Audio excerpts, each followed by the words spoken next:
അപ്പൊ അളിയൻ കാര്യമൊന്നും അറിഞ്ഞില്ലേ? ഇല്ല. എന്നാൽ ഇനി ഞാനത് പറയാം, ആരും ഞെട്ടരുത്. ഇങ്ങനെയാണ് ഞങ്ങൾ മനസ്സിലാക്കിയത്. കേരളം തമിഴ്നാടിന്റെ റെക്കോർഡിനെ മറികടക്കാൻ വേണ്ടി 12,000 ആളുകളെ പങ്കെടുപ്പിച്ചുകൊണ്ട്, നർത്തകരെ പങ്കെടുപ്പിച്ചുകൊണ്ട് നടത്തുന്ന ഒരു പരിപാടിയാണ്.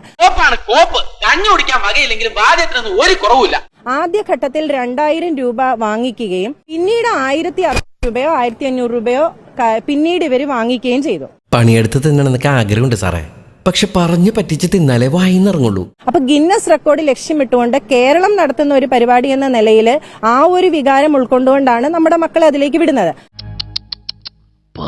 ശരിക്കും 3,500 രൂപ ഒരു കുട്ടിയോട് ഇവർ വാങ്ങിക്കുമ്പോൾ 12,000 കുട്ടികളിൽ നിന്നും സംഘാടകരിലേക്ക് എത്തിച്ചേരുന്ന തുക എത്ര വലുതാണെന്ന് ചിന്തിക്കണം.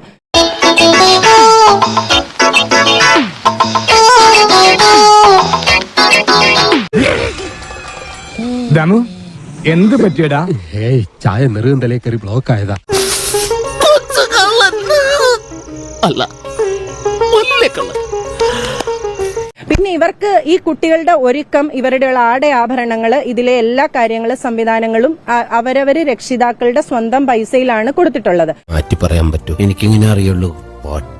അതായത് രക്ഷകർത്താക്കൾക്ക് പോലും ഈ പരിപാടി കാണണം എന്നുണ്ടെങ്കിൽ 2 തരം ടിക്കറ്റാണ് ഇവർ പറഞ്ഞിരുന്നത്. ബുക്ക് മൈ ഷോയിലൂടെ മുകളിലെ തട്ടിൽ, അതായത് ഗാലറി സൈഡിൽ 149ഉം തൊട്ടടുത്തുകൊണ്ട് ഇരുന്നു കൊണ്ട് കാണണമെങ്കിൽ 299ഉം ആണ് ഇവർ പറഞ്ഞത്.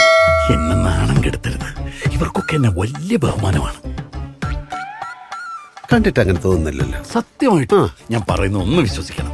ഇത്രയും തുക വാങ്ങിയിട്ടും യാതൊരു സുരക്ഷാ നടപടികളും ഇല്ലാതെ ഈ പരിപാടി നടത്തുമ്പോൾ അമ്മ എന്ന നിലയിൽ ഇത് ടിവിയിൽ കാണുമ്പോൾ എനിക്കുണ്ടായിരുന്ന ആശങ്കകൾ ചെറുതായിരുന്നില്ല. അന്യന്റെ കാശ് കൊണ്ട് ജീവിക്കാൻ നാണമില്ലടാ നിനക്ക്.